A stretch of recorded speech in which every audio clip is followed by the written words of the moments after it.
प्रश्नावली 4.2 का डिटर्मिनेंट्स का सवाल है। प्रश्न संख्या 1 है। इसमें त्रिभुज का क्षेत्रफल निकालने की बात किया जा रहा है। मैं त्रिभुज का क्षेत्रफल निकालने का आसान तरीका बताता हूं, आपको जेन्युइन तरीका बताता हूं। आपको आसानी तरीका से निकालने के लिए आ जाएगा कि त्रिभुज का क्षेत्रफल हम लोग डिटर्मिनेंट्स में कैसे निकालें। देखिएगा आपको मैं पूरी तरीका से प्रयास करूंगा कि समझा दूं। देखिए मेरे प्यारे बच्चे, इसमें सबसे पहले आपको त्रिभुज का क्षेत्रफल का फॉर्मूला याद होना चाहिए। तो त्रिभुज का क्षेत्रफल का फॉर्मूला होता है 1/2। यहाँ पे लिखा था x1, x2 और x3। यहाँ लिखा था y1, y2 और क्या लिखा था y3। यहाँ 1 1 1 फिक्स है मेरे भाई। यहाँ पे लिखाएगा अब आपका 1/2। x1 x2 x3 के जगह पे आपको करना कुछ नहीं है। पहला अवयव को आपको यहाँ लिख देना। 1 लिखाएगा, 6 लिखाएगा, 4 लिखाएगा। फिर y1 के जगह पे 0 हो जाएगा, y2 के जगह पे 0 हो जाएगा और y3 के जगह पे 3 हो जाएगा और इधर 1 1 1 आपको कर देना है।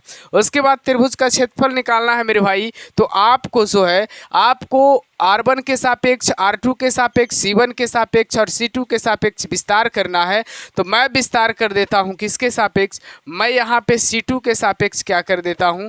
विस्तार कर देता हूं, है ना। C2 के सापेक्ष विस्तार करने पर जब भी मेरे भाई डिटर्मिनेंट्स को आप हल करिए ना, तो जिसमें 0 ज़्यादा दिखाई देगा उसी के सापेक्ष आप हल करिएगा, तब आपका डिटर्मिनेंट्स ईजी हो जाएगा। यहाँ चिन्ह प्लस माइनस प्लस का रहता, माइनस प्लस माइनस का रहता, प्लस माइनस और प्लस का रहता है। तो यहाँ तो 1/3 आपका हो ही जाएगा। यहाँ -3 हम लोग लेंगे और उसके बाद जिस एलिमेंट को लेते हैं उसका दायां बायां लेफ्ट राइट सब पेंट हो जाता है। यानी आपके पास अब शेष बचा है क्या? यहाँ पे बचा है आपका, यहाँ पे बचा है 1, यहाँ भी 1। 1 का गुना 1 से कर दो, 6 का गुना 1 से हो जाएगा। अब करना क्या है मेरे भाई? 1/2 माइनस में 3, 1 में से 6 जाएगा तो आपका माइनस में बचेगा 5। अब आपका क्या हो जाएगा? 1/2 गुना 5 दिया क्या हो जाएगा? 15, यानी 15/2।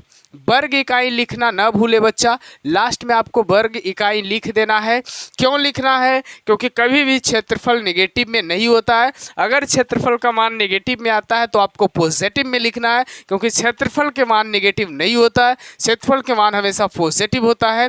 तो आपको कैसा लगा वीडियो ज़रूर कमेंट में बताइएगा। अगर आपको अच्छा लगा तो आप अपने दोस्तों तक भी शेयर करिएगा ताकि उनको भी अच्छा लगे। Bye bye.